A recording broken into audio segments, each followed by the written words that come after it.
Hello, neighbor. What's up? What's up? Okay, so this is the last episode in October. October actually practically flew. When October started, I didn't know it would go by this fast. I got a lot done in this October. Received a lot of opportunities, a lot of things I also turned down. I don't know.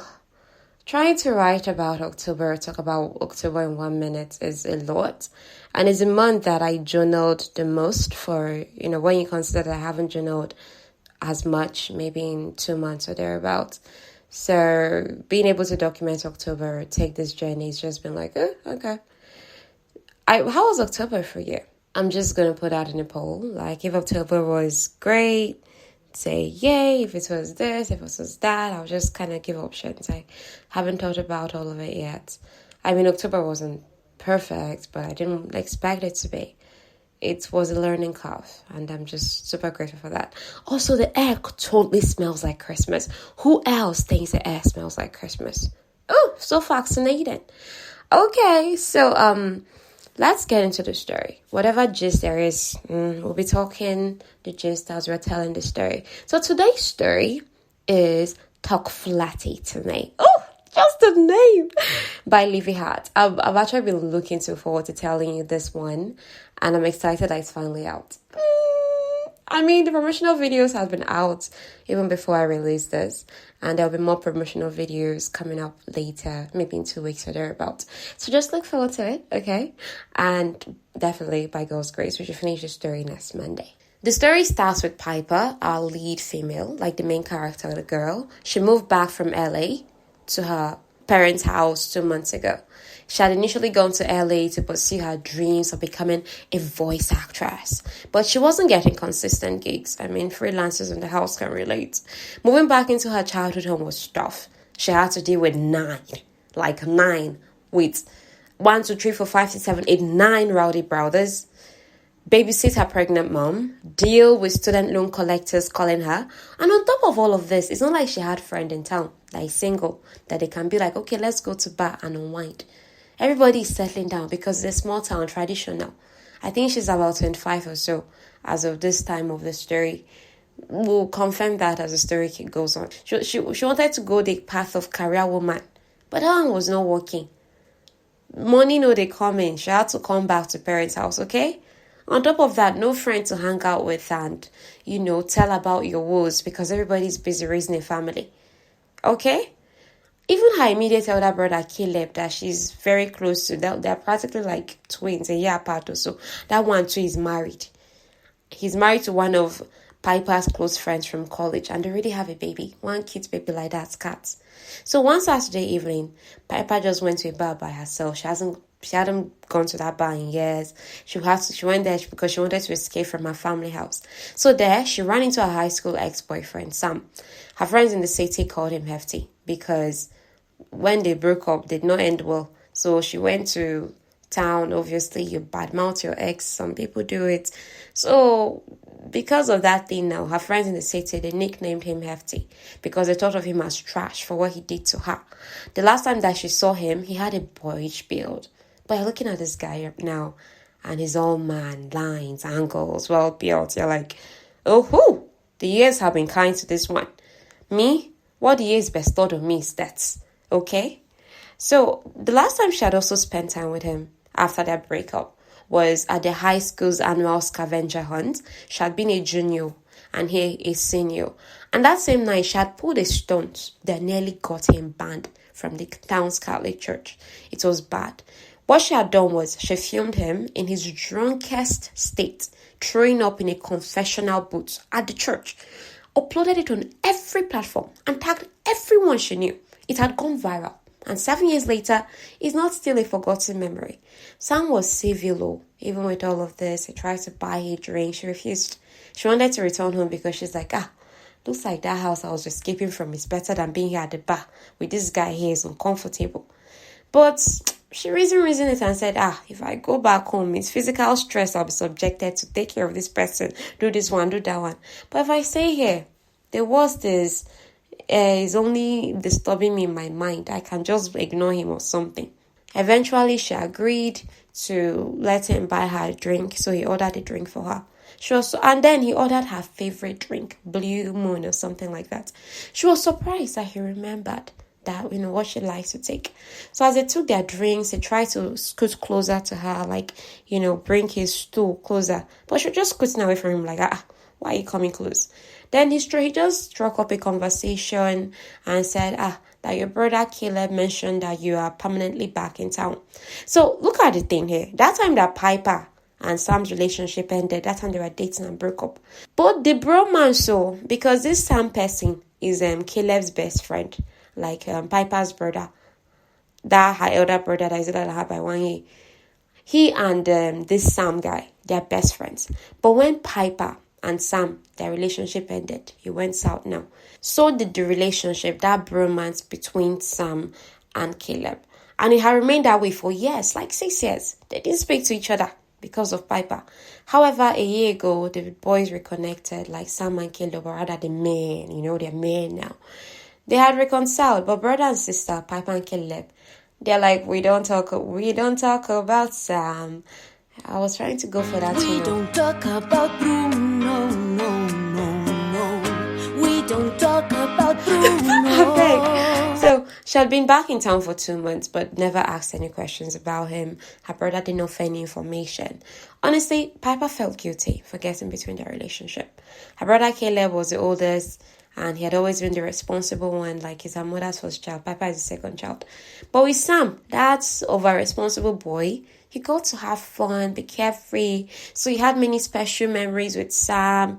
But then, as Caleb had to, he and Sam's relationship fractured because of Piper now, when they broke up. So Caleb now became withdrawn because he didn't have his guy again to spend time with. Do you get? So to try to make up for this, Piper had actually set Caleb up with her friend, this Jane now, that Caleb is married to. So a question Piper asked, because she was so curious about the new state of Caleb and Sam's friendship. Like she asked them, what's his name, Sam, in real time as they're in the bad day. It now led to them discussing what he did for a living. So Sam is a firefighter. And the thing is, there's a way he now replied the question. Because this Sam is someone that he's so easygoing. He's someone that can talk and, both of you will now start like, he's not like this, or it's not like that. People just start verbally sparring. But that night, Piper, she was not in the mood. She just said, see, I just came out of 3 days straight of preparing enough casseroles, desserts to feed an entire village. The occasion, the annual Bellini birthday bonanza is coming up. Bellini is Piper's surname, and her family, they're normally referred to as the Bellinis. So the annual Bellini birthday bonanza, it was a weekend filled with party to celebrate the uncommon coincidence of 3 May 1st birthdays in one family. Like 3 of them in their family. They born them May 1. So the Bellinis, there were so many. Come on, imagine a family of 10 children, and the mother is still pregnant to give birth to 11 children. That thing mad me. I was like, are you okay? You don't know the meaning of contraceptive? What is UTI and popping out babies? Is it your hobby? Sha, it's people, and maybe it's novel. But I'm pretty sure this is also drawn from real life experience, because I've heard some people say that will not have money. Not just in Nigeria, abroad. They'll be born children like, I don't know. Birth control does not exist where you are. I don't know that part. I don't know why that part vexed me, but anyhow, it looks like the parents can afford taking care of all of them in their best way. So whatever it is, it's not me that is burning them. So anyhow, the Bellinis are a large family and they have many friends. So their parties are normally packed, full of people. So Piper's dad is known as Principal Giovanni Bellini. Her mom is Catherine Bellini. So Principal Giovanni, he's normally referred to him as Gio in this book, yeah? But Catherine is Catherine, okay? So Catherine works on the city council, Piper's dad is the principal. And her mother, like I said, pregnant with 11th baby. Sam hadn't expected Piper when she was like, oh, she's a voice actress, because he's a firefighter, she's a voice actress. She's like, he was like, I thought you'd be teacher or social media manager, going by the stunts you pulled on me years ago. Also, there was a time she briefly did YouTube videos. So she was like, that voice acting, like everything else these days, it requires you have to have brand. for the voice acting that she was interested in doing, Piper, she had to look good because it's one of those voice acting where they'll film the voice actors in the studio and they'll now use the footage for publicity, Instagram, publishers, YouTube channels, things like that. So Sam had initially not wanted to be a firefighter because Piper knew this and was like, you followed in your dad's footsteps. I thought you said you'll never follow because Sam and his father does not see eye to eye, not really. His parents are even divorced, and if they happen to be in the same event, they'll be in opposite sides of the room, that sort of thing. So soon, Piper's attention was drawn to her phone. Anyhow, Sam had changed his mind and he had become a firefighter for his own reasons, not really because of his father, you get. So anyhow, soon Piper's attention was drawn to her phone. She checked the Voice FS website for new job openings. None of them were fit for her. She was deflated. Before parting ways with Sam that night, he asked that, okay, let's be civil to each other since the probability that we'll be running into each other from today is high. Because for one, he was attending the Bellini birthday bonanza brunch the next day. Caleb had invited him. Piper was furious. He was like, Caleb, yes, I understand. You can reconnect with your friend. It's good. But you have to drag him into my life again, into our lives. So it didn't mean that because he came back into your life, he can come back into my life and I have to put up with him. However, she didn't admit this to Sam because she didn't want to look like I care so much, okay? Then the truth about their breakup was that she had been the one, this Piper girl, she had been the one to ask for a breakup. This one that is vexing and forming, or why is he coming back? This is that. Now she asked for a break. You understand? And at that time in their high school, Sam had been this popular, beloved boy in town. He was driven, hot, kind. He was leaving for college before her. And the thing had just made her feel like so uncertain. Like, if he goes to college now, he'll see girls better than me. And then he'll now have to stay loyal to me because as per he's been with me for 2 years. Let me just let him go so I won't be this clingy girlfriend. So she wanted to break up with him so he could move forward with his life. The poor boy, he had been confused, severely hurt. So a few days later, he had been seen kissing another girl by Piper and her mom, Catherine. So Piper was hurt because they've been taking, in quotes, a break. But he cheated. So her parents hadn't forgiven Sam to a date, okay, actually specifically her mother, because men know to they send these kind of things. Do you get? So Sam was 28 years old, Piper was 27. I'm not really sure about his ages because they're saying Catherine is 44, and I'm now checking. Okay, Catherine's first child is Caleb, he's 28. So when did Catherine start borning?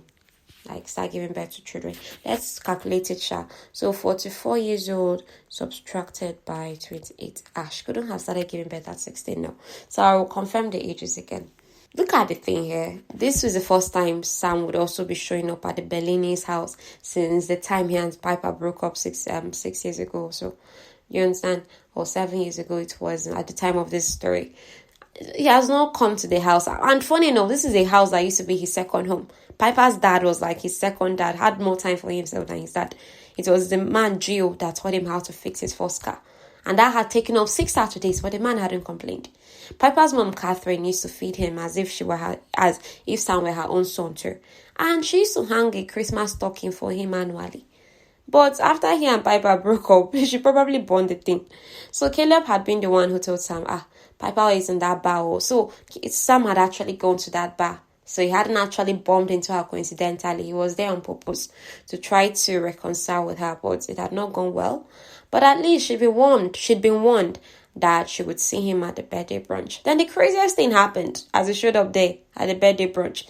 Him and Piper, they were twinning, That's why they were wearing matching clothes, a yellow jersey and dark jeans. Their jerseys were even faded in similar spots. It annoyed her, but he found it funny. So he teased her about it. She was pissed off. And the thing is, he enjoyed pissing her off. This is a girl that he's supposed to be getting to her good graces or because he needs a big favor from her. But teasing her is just sweeter. So sometime during the birthday brunch, Piper saw a notification on her phone. And, because she's always constantly checking out her phone now for which gigs are open, which one can I apply to and audition for. So the notification that popped up on her phone was Dala and Damien Gentry were coming to Boston for an open casting call. They were a big deal in the audiobook industry and they invented the type of narration that Piper was trying to break into. Usually, producers scout for talents themselves. But in this case, they were holding an open audition. It was a rare opportunity. But look at the thing about this opportunity. It's a pair of a male and female that is needed. So Piper alone cannot audition. She was like, no. Then Kayla was like, okay, I can shadow the male. I mean, it's just voice acting. How hard can it be?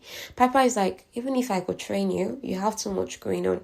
You have nurse practitioner classes, clinical rotations, an 8-month-old baby, wife. So Kayla was like, Piper, are you afraid I will upstage you?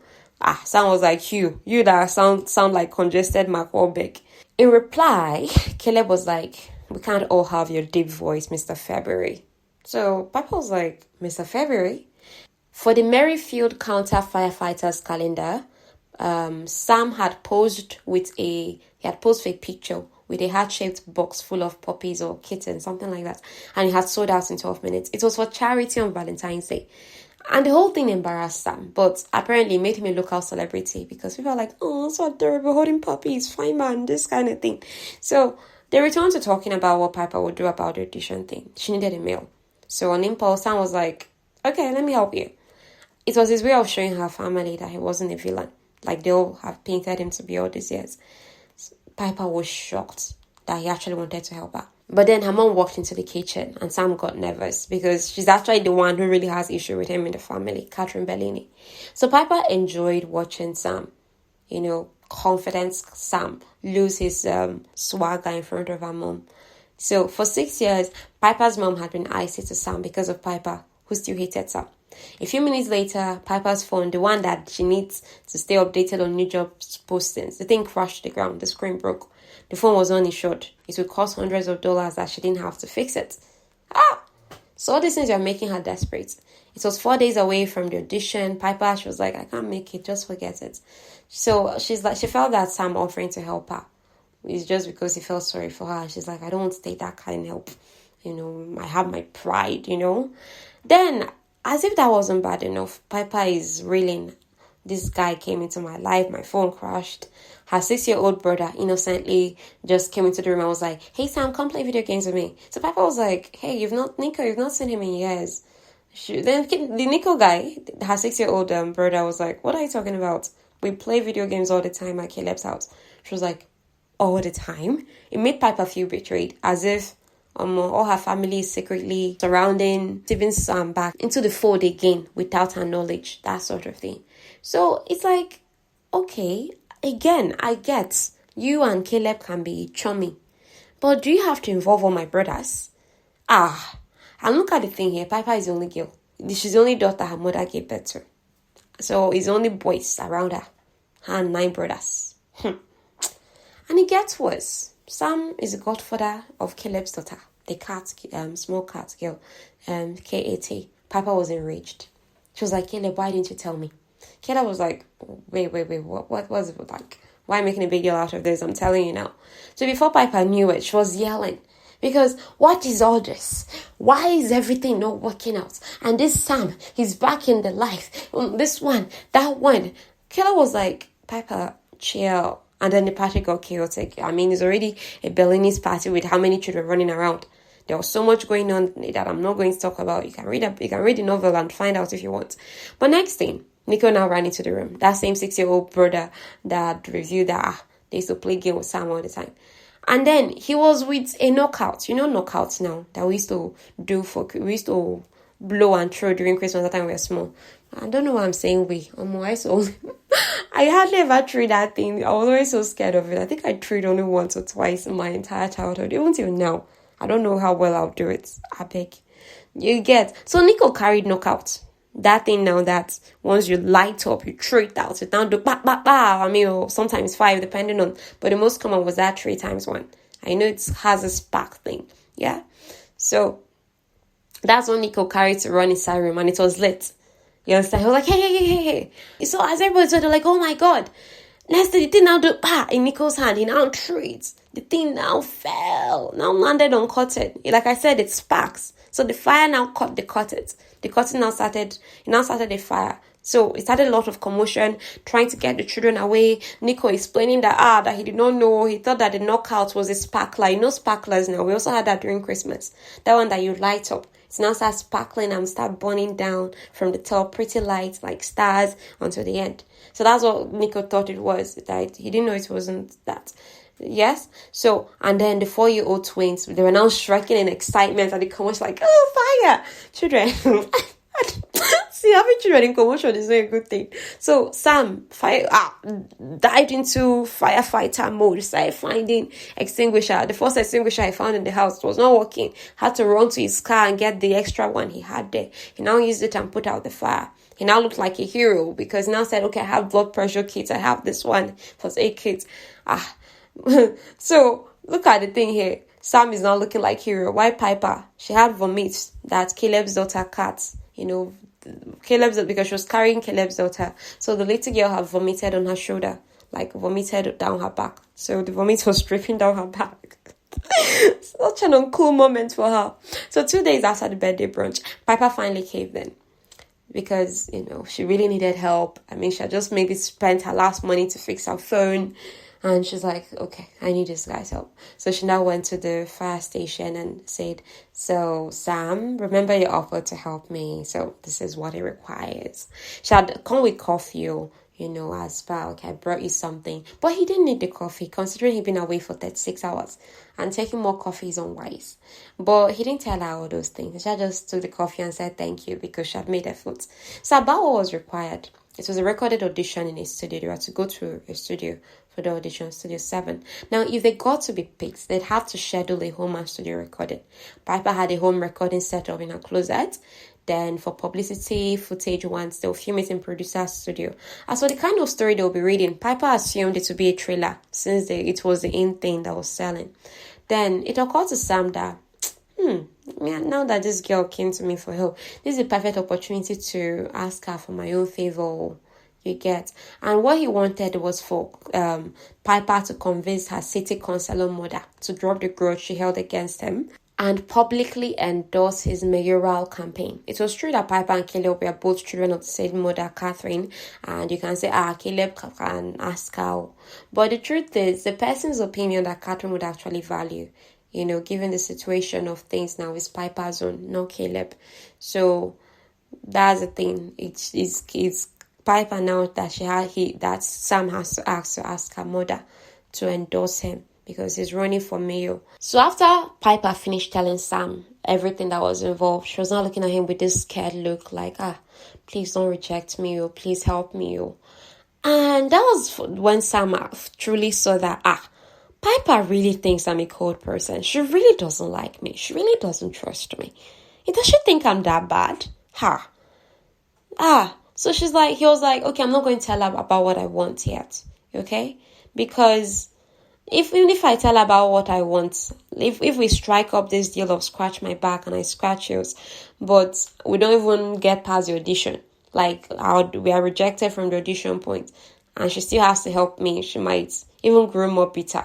Let me not tell her anything until we finish this audition first. Do you understand? So if Sam was going to do something, he was someone that likes to give it his 100%. So now that he has decided I'm going to audition for this thing, he was now like, okay, let me just put on my mind to learn how to do very well in this audition. And this was already a few days away before his mayor petition was due. Because at this point, he's talking to Piper. He's not yet out on newspapers or public information that he's running for mayor. Okay, it's still like an in-house thing, but it's gonna be out in the papers in a few days. He's like, okay, let me use this few days time to show Piper that I'm committed to this gig, so that she can see when it comes out that I'm still a nice person. So he and Piper now started practicing reading lines together. It was a sci-fi book like that. So the audiobook genre they were doing was called head-hopping immersive fiction, where you got insight to a character's thoughts and also read a lot of dialogue. Before they called it a day, Sam asked her, just please send me a link to a voice actor you like. Let me just study the material myself and prepare to. As Piper got home that day, her mom now told her that, did you know that Sam is running for mayor? Piper was shocked. But he's young. Why would he do that at his age? Is that why he showed up at brunch? To cozy up to my family? That feels slimy. And Catherine felt Sam was only helping Piper as a ploy to use her to get to Catherine to endorse his mayoral run, which is true, technically speaking, but we know it's more than that. But I mean, it's not like as simple as white and black. It's not being manipulative, okay? So she hated Sam for hooking up with Piper's friend after she asked for a break. She felt somebody that could do that kind of thing, that you asked for a break, but he already just moved on and cheated on you. That kind of person can't be trusted. So that's the thing. That's why Catherine really doesn't like Sam. So Catherine's mom and Piper's grandmother, Nona, was like, you people should rest now. Forgive him. Haba. They understand what things have happened in life. They did not hear her. So that's the day of the audition came. Piper confronted Sam about what her mother said. He was dismissive. Like, I'm like, it's not entirely, I don't know, that kind of thing. And she's like, see, politicians are slimy and fake. So at the studio, Sam wasn't nervous. And it's understandable that he's not nervous because he's not the one seeing it as a once-in-a-lifetime opportunity. But Piper was jittery. In that studio, there were many recognizable voice acting pairs that were vying for the same position that Sam and Piper came for. So a few minutes before they were to go in for their own audition, Sam now chose this moment to tell Piper the truth that it's actually your mom's endorsement I'm doing all these things for. Piper was angry, but she didn't get a chance to really express it because they had to enter the booth for the audition. She did get out that her mom would endorse him after, in quotes, everything that happened. That last part was something that Sam didn't get. Like, our relationship didn't work out. That's it. I don't get why all of you are mad at me. Because he doesn't know their own version of events yet. Okay? Now, Sam is a brilliant public speaker. Because that just, to him, that requires being genuine with your audience. But voice acting was different. He has to be a different person. So Dalla and Damien Gentry were a couple and the producers of the Studio 7. So Damien, the guy, the man, he noticed the RTF, the logo on Sam's sweater. And he's like, oh, you're a firefighter. So Damien had a cousin who was a firefighter. So he knew, from your cousin now, you would know that, this firefighting ain't awful. So he's like, Sam, I tell you, guy, I hail you for your service. Then Piper was like, but he's not going to wear that sweater to record. Sam, take off the sweater. Are you thinking what I'm thinking right now about Piper? Is she a B, like a major B or what? Like, the way I did not like Piper for more than half this novel. I'm sorry. But you would actually think that would make me not like the book. But it made me keep going to be like, well, I like her and I like Sam. In fact, I was hoping that it would be one of those books that the girl will find someone else and the girl can go and knock her head on the wall. Because what? Piper was annoying shaggy. I beg. So I had to get this one out. She was just so annoying. Please. So Sam took off the sweater. Underneath, he had a dress shirt on. So before they dived into the audition, Sam now gave Piper a reassuring wink. I mean, it's still good for her. After everything she said, take off the sweater, I take off the sweater. I haven't given her a reassuring wink because she's nervous. Kai, I beg, that guy is a saint. I beg, please, Sam is the guy. Sam is the guy. He deserves better, way better than Piper. So they start recording and they find out that the genre is sexy romance, like very sexy romance. With plenty of dirty talk. So it explains the title of the novel, Talk Flatty to Me. When they had dated back in high school, their relationship had lasted for 2 years and they hadn't had sex, although they did a lot of other stuff. So, but in this novel that both of them are, doing audiobook about, there's a whole lot of sexual things going on. So after the audition, they now finally started arguing about Sam's dishonesty, the genre that they'll be reading, because Sam was like, you have not told me that it would be this genre. Piper was like, I did not know. So Sam was like, actually, I went to find you at the bar to smoking things out. It was Caleb that told me you'll be at the bar, but he didn't help me because of the endorsement. He just wanted everybody to get along. Piper refused to help. About my mother, I'm not going to talk to her on your behalf. Forget about it. Do you understand? So right before she could enter her car and drive away, Sam had to ask the question that has been bothering him since. Like, what does, after everything that happened, what does it mean? How can you be so angry with me when you're the one who broke up with me? Now, look at her. She was like, we were on a break. I asked for time. Sam was like, your words were, I can't do this, Sam. That's breaking up. She's like, no, I said I can't do this right now. But you moved on a few days later. Sam was sorry for making a mistake that night with Piper's friend. The girl had told him that Piper was done with him. This friend, in quotes, of Piper had been the one to tell Sam that, see, Piper said it part, she's not doing with you again. No, do you understand? Piper felt betrayed. My friend said that. But she's like, okay, let's say she said all of that. Yes, okay. Then, but is that why you have to go and have sex with her? We saw you having sex in the car. Sam was like, what? I didn't. Like, because they had seen him kiss her and pull off his top and he was drunk. But he's like, no, we didn't do that. So Piper felt relief, like, oh, okay, they didn't do anything. Maybe they just kissed and maybe some things, but because that part was what was really paining her. And honestly, I get it. I really get it. Oh my God. It's one thing. I think one of my friends one time she texted me. I think someone she was saying at the time, happened to kiss a girl. And she was crying. Oh my God, look at what happened with this guy. And, she didn't even tell me the guy kissed someone. She was like, oh my God, my boyfriend cheated on me. And I was not listening. And I was like, okay, I'm sorry. Obviously, you have to come for your friend. The next thing I had to ask was, what exactly happened? And she's like, he kissed someone else. I was like, oh, okay, it's just a kiss. And she's like, no, you don't understand. Maybe it's because I've seen Shaggy in this life. That kiss is looking normal. It's looking like, oh, nothing happened yet. Obviously, that's a big deal. You shouldn't go around kissing people when you have someone. However, it's better than sleeping with them.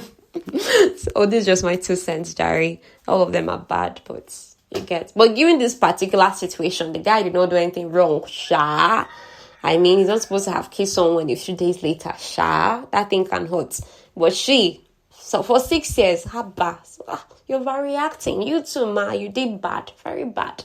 So Piper said that seeing Sam kiss someone else made her feel replaceable. Sam was like, it's like, you don't understand how I felt about you. You're not replaceable. Yes, I'd been hurt and I'd hurt you without intending to. I take responsibility for my side. However, that was your side. You hadn't spoken to me. You didn't even fight with me. That would have been better. You just shut me out. Piper knew he was right, but her pain and pride did not allow her to have sense. She told him, just forget about the audition, forget about helping me. Before Sam tried to stop her, she dismissed him, she drove away. At this point, they were even convinced they won't get the gig because the audition had been awkward. So Sam called Caleb, he met up with his friend, and then he now told him about what he'd found out from Piper.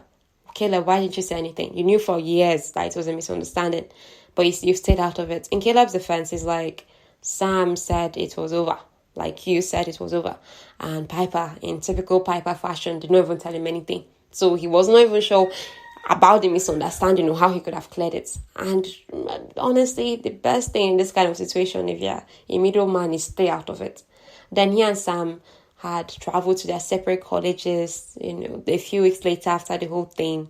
Fast forward, years had flown by, so the only person who had offered any comforting information on Piper was Jane, Caleb's wife. She told Sam that, see, Piper is someone that needs protecting from her own self.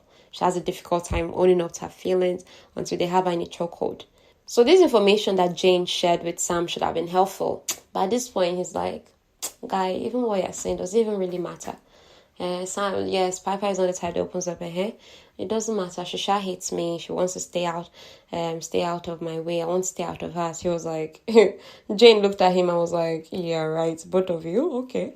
This is the end of part A, so we'll finish on Monday. Okay, so did you like this? Oh, please don't forget to subscribe, rate, review. Just your friends with the story too if you like it, okay? I will sign up for an affiliate marketer for the book soon. So some of the stories, I will just really focus on the main storyline. So to get all the side stories and some snippets and some details in the scenes, because this book is really funny, but I can't capture all the funniness because I have to tell it in a concise way. So very soon when I sign up to be an affiliate marketer and some other sponsored and collabs, please, you'll be able to get the book and maybe read the entire thing yourself. So please tell me if you're so excited about this news, because I am. At least let's start making money from this podcast. Okay? And yeah, so I'll see you on Monday. Bye.